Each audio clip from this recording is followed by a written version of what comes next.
Today we'll be checking out some of Dublin's most iconic places to grab a drink, like the Temple Bar, the Guinness Storehouse, and the Jameson Distillery. We made it to Dublin! Staying at the Clarence, which is nicer than where we usually stay. So we need to check in, we need to get some coffee, and then we will show you around. The cost to stay here was around $200 per night.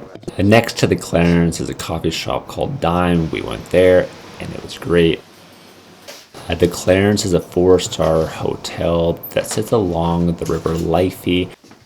The hotel is located in the Temple Bar neighborhood, which was originally built in 1852, but was bought and refurbished in 1996 by U2 lead singer Bono, but we didn't see him when we were there.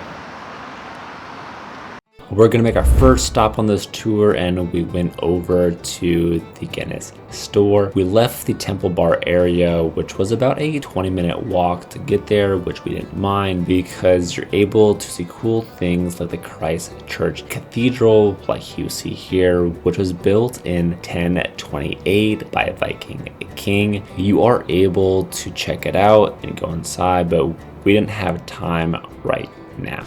The Guinness Storehouse compound is massive, and the whole process to get in was really easy because all we did was get a reservation at the Gravity Bar. The price of that was €26 or about $28, and this does also include a drink if you want one.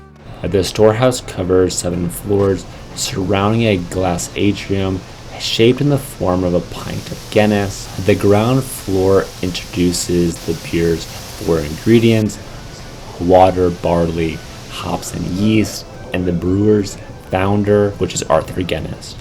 The Guinness Storehouse explains the history of beer. The story is told through various interactive exhibition areas, including ingredients, brewing, transportation, sponsorships. There is also a lot of, let's say, creative pieces of artwork there. Other floors feature the history of Guinness, advertising, and including an interactive exhibit on responsible drinking. Guinness was founded in 1759 by Arthur Guinness and is one of the most successful alcohol brands worldwide, brewed in almost 50 countries and available in over 120. However, the main draw for us was, 1, to say we checked it out, but 2, the bar, which is probably the best place in Dublin to get a great view of the city. We also found this a great time to take some pictures. It's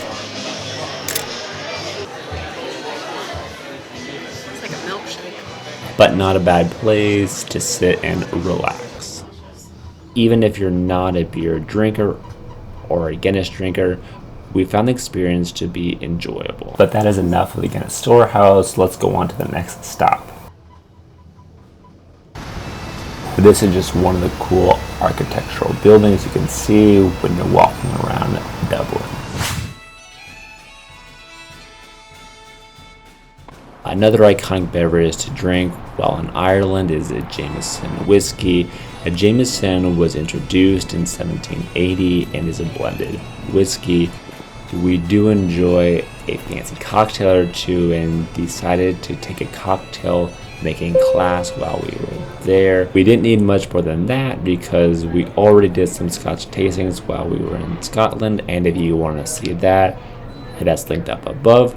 The cocktail making class is about 60 minutes and costs you about $60, but from our perspective, it was a fun experience, and you also get 3 cocktails, which in American bars can cost you $15 to $20 anyways, so for us, it was worth the price.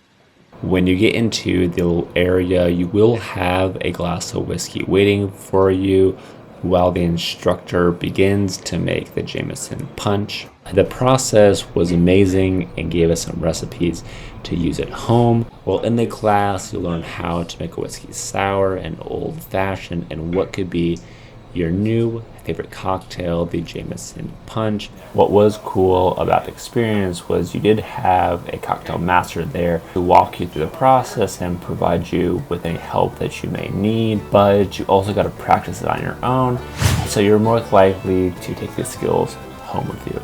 Whenever the class is over, you are able to then go out to the regular bar area to finish whatever drinks you may have left and to just hang out. But that is enough of the Jameson experience. Let's go on to the iconic Temple Bar. The Temple Bar pub is one of the most famous pubs to visit in Dublin, which was established back in the 1840s, known for its rich history in live music. Temple Bar is busy year-round. You could have crowds there at 2 in the afternoon. We eventually would just walk by it multiple times until we saw a time when the line wasn't very long, but when you go inside, the place is Christmas themed and it's known for being a music destination.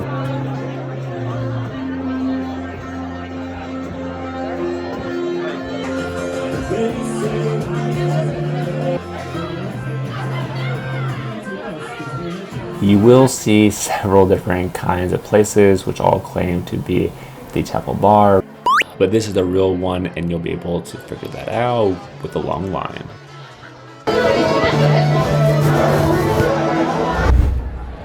So if you're looking for something that's a little bit more off the beaten path and not as touristy, we went to a place called the Vintage Cocktail Club, which is a speakeasy where you have all of the fancy things where you need to ring a bell to be able to get in. You are able to get a wide variety of cocktails from different eras within a cool candlelit environment.